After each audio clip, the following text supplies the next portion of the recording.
Olá, meu nome é Sara Salles, sou atendida do Centro de Desenvolvimento Artístico da Fundas. Sejam muito bem-vindos a mais um episódio do Fundascast, o podcast da Fundas. Hoje nosso papo é sobre inovação, criatividade e aprendizado prático. Vamos explorar um dos espaços mais inspiradores da instituição, o Laboratório Maker.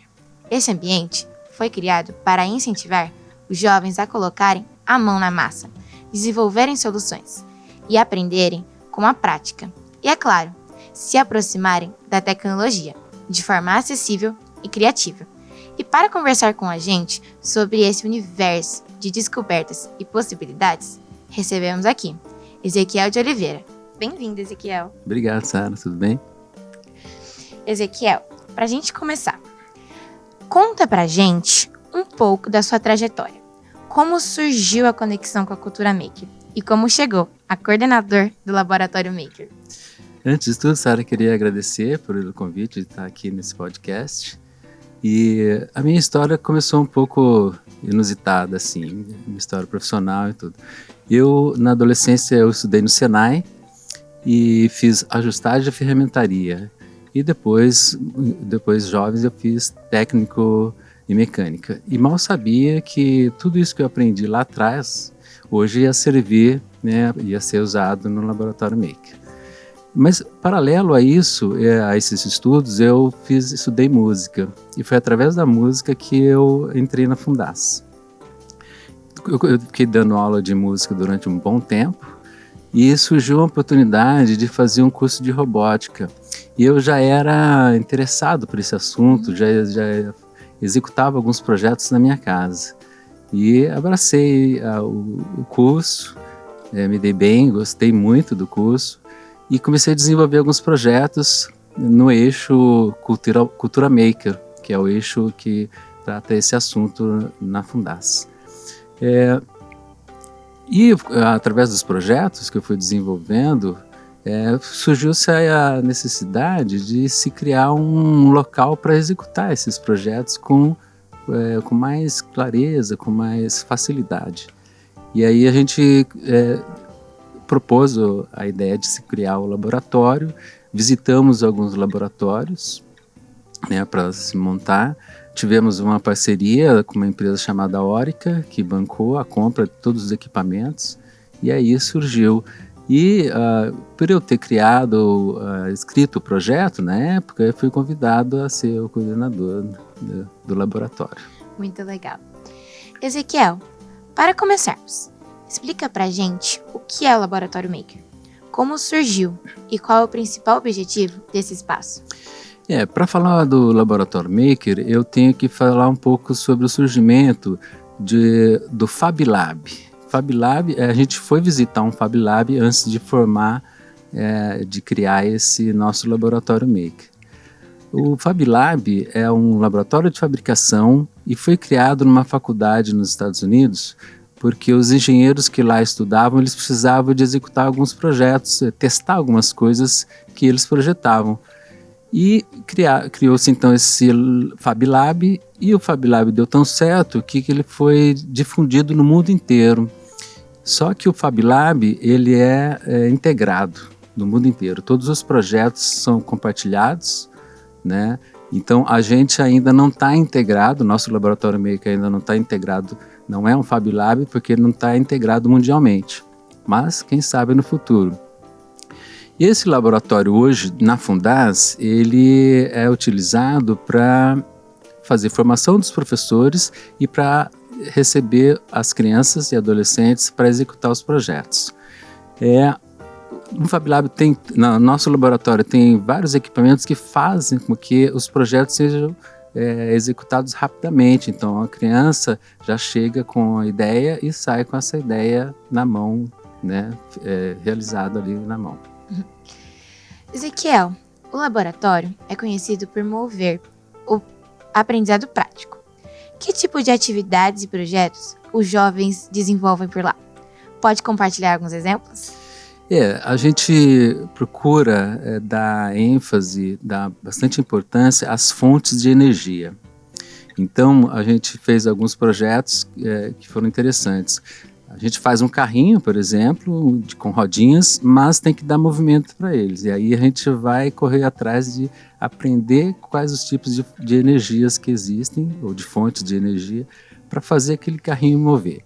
Então a gente tem a energia eólica, que é a energia do vento, então a gente faz um carrinho movido a vela. A energia mecânica, daí a gente já utiliza ali motores para fazer o carrinho se movimentar, ou então a energia elástica, que a gente quase nunca lembra dessa energia, mas está em muitos brinquedos, ela está presente, né? Você tem que dar corda para o carrinho funcionar, então a gente aprende essas fontes de energia. Todos os projetos são explanados sobre essas fontes de energia, de onde ela vem, então não é simplesmente executar um projeto, a gente vai falar sobre esses assuntos que envolvem o projeto. Ezequiel, na sua visão, como a cultura maker contribui para o desenvolvimento de habilidades?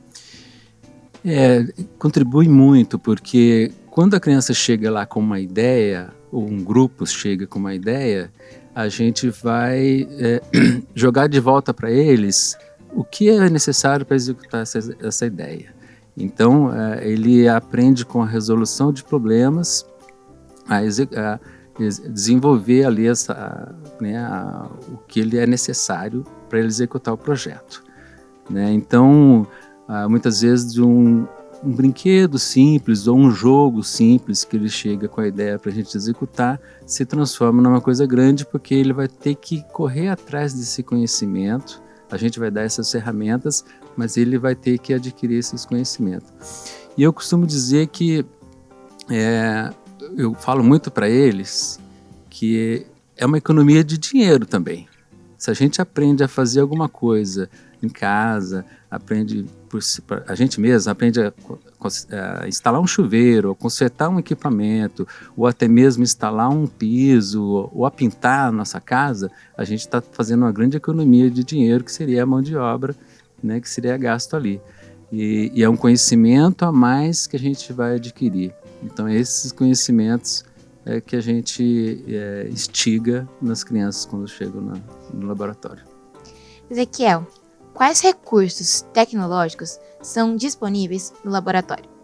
A gente está com um bom equipamento lá. Hoje a gente tem máquinas CNCs, que o nome significa controle numérico computadorizado, ou seja, são máquinas controladas pelo computador, são verdadeiros robôs que vão executar as peças necessárias para o projeto das crianças.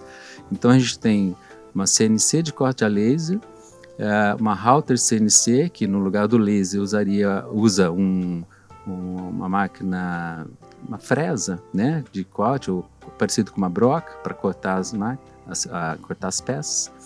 Temos torno mecânico, mini torno, temos impressoras 3D, então quando é necessário fazer uma peça modelada em 3D para o projeto da criança, a gente faz.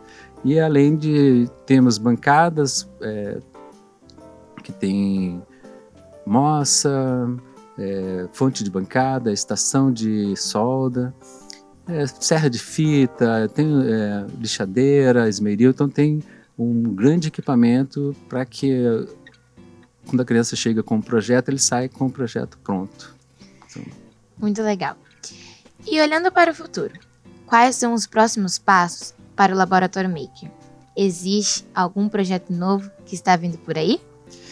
Assim, a gente tem o projeto de fazer kits robóticos para serem entregues nas salas de cultura maker, porque dentro da Fundas a gente tem várias unidades, e em cada unidade tem uma sala de cultura maker.